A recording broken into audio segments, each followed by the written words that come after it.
Hello everybody, CT9A GTA here, or torn apart CT9A GTA, aka Constantine, yeah, doing some work. Today we are modding my transmission cooler that I put in a while ago. I'm adding a fan to it. It's a small 6.5 inch, here's the box. Yeah, so I pretty much finished everything already. I did a lot of wiring a couple days ago. Pre-wired everything. Today was my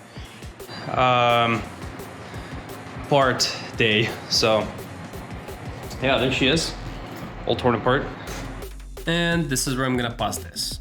So this video was recorded last year about this time, and ever since I've had guys ask me, hey, can you post parts list for all this? Can you explain us how you did this? Well, I guess this video is not gonna be only fan install. This video is also gonna be a Radiator explanation and install.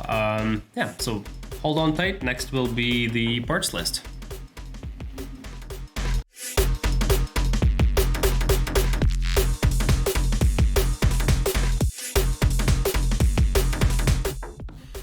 You guys will also need some hardware to attach the new cooler to the bottom tray of the vehicle and the existing tab on the right side and existing mounting tab for the old cooler on the left side.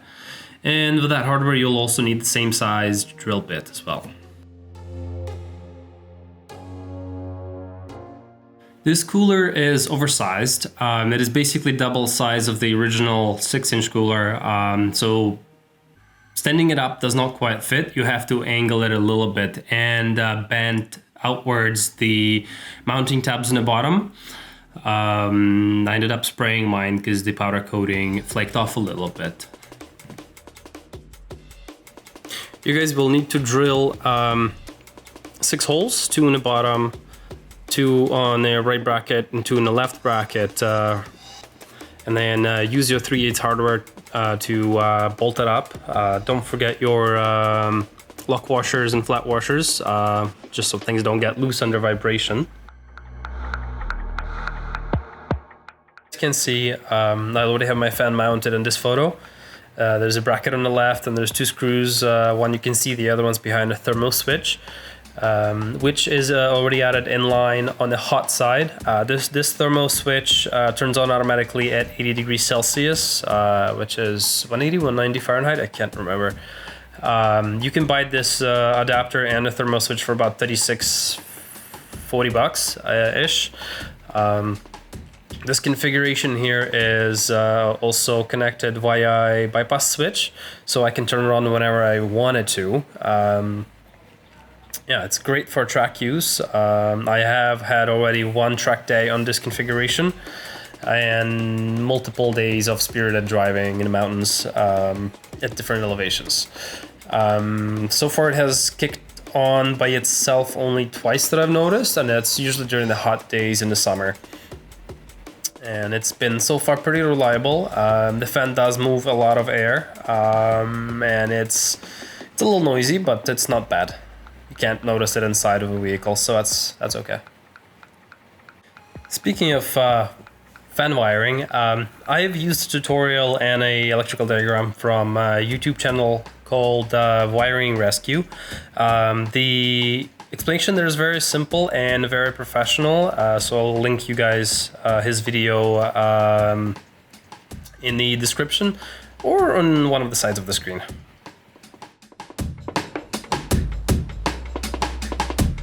There isn't quite set up like this that you can buy online. I've noticed that there's only either toggle switch or a thermo switch enabled fan kits out there.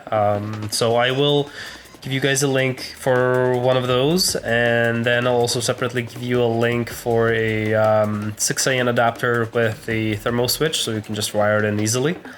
Yeah. But I think the best way to do this is to go custom and make everything from scratch yourself. It's the nicest way, as you will see in the next video. So yeah, I'm doing a few things today. So the fan was one thing. There it is already installed. really tight fit actually. I'm yet to start it in that position, so we'll find out if it's gonna bang or do anything. So I actually had to move the cooler one hole over forward, so it's a little bit more forward moved. I had to modify the hell out of Setrab cooler mounting brackets. So I actually have two styles here. I have the full bracket. I ended up chopping it off down there because it was too long. This cooler is actually too long for this spot, so I had to, as you can see, modify the tabs. So it's a little bit rough, but whatever. So this is the bracket that I mounted the fan to. Yeah, and then I also have like the little small tabs that I mounted straight into the original transmission cooler mounts. So it's one is over there as well. I don't know if you can see it well or not. It's basically over there. You can kind of see it. Yeah, so I had to do a little bit of reconfiguring because I had some funky stuff going on here with the old AN6 fitting stuff. So this one needs to be bent 90 and then kind of going that way, so it's straight now. So I ended up reusing that bent 90 here. I have that going to a thermo switch, which is right there, as you can see. Yeah, and then right above that I have NPT section right there. For my future NPT sensor, for temp sensor for the transmission, because I have no idea how hot this thing runs nowadays, but I bet that with this fan it's not going to be very hot at all. So the way I have it configured is either if this reaches 80 degrees Celsius or can't remember, 180 Fahrenheit, something like that. I don't speak Fahrenheit, not American. So once that reaches 80 degrees Celsius, it'll automatically turn on the fan. Or I have a bypass switch on the interior.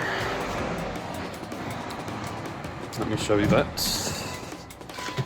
This is the wiring that took me a full day to do. So I snuck in nicely both of my switches right above the cigarette lighter. So it should start right now. Oh yeah, I did.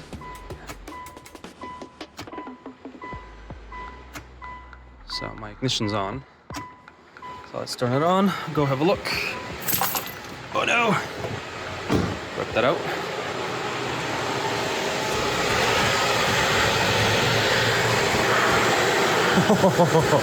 Nice.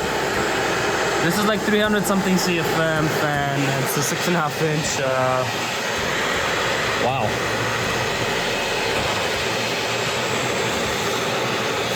So looks like airflow's coming kind of through these holes over here partially, but also it's coming like this way. So luckily there is the side slots for the air exit on the Evo 7s, like right here. So this is actually a nice spot for the hot air to come out. Yeah, so that works. Yeah, there's my relay that's controlling it. So everything's done proper. Ended up putting it in a nice loom, going down that way. If somebody doesn't know what they're looking at, they could almost say it's factory, but not quite. So, to conclude this video, we'll add 2 more points. To one of the parts list, I have added quart of ATF fluid.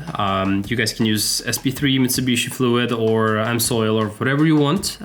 Basically, top off the cooler before you put the top AN line as much as you can to just avoid adding too much air into the system.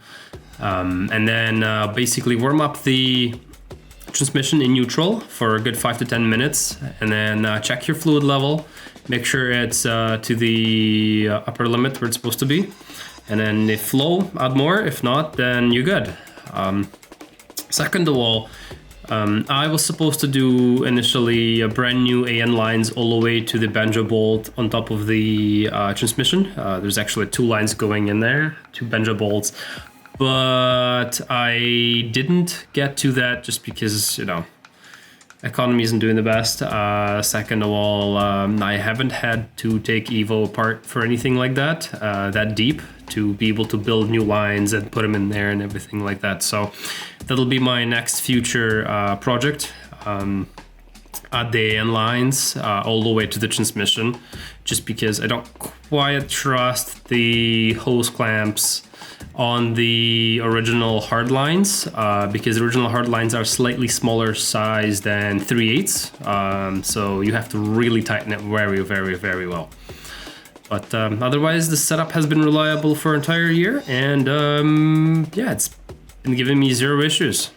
So hopefully you guys will find this video useful, and if you like this, of course, like and subscribe, just because this is my hobby and I don't make any money off of it, so liking and subscribing is the only thing you guys can do. Thank you. Take care.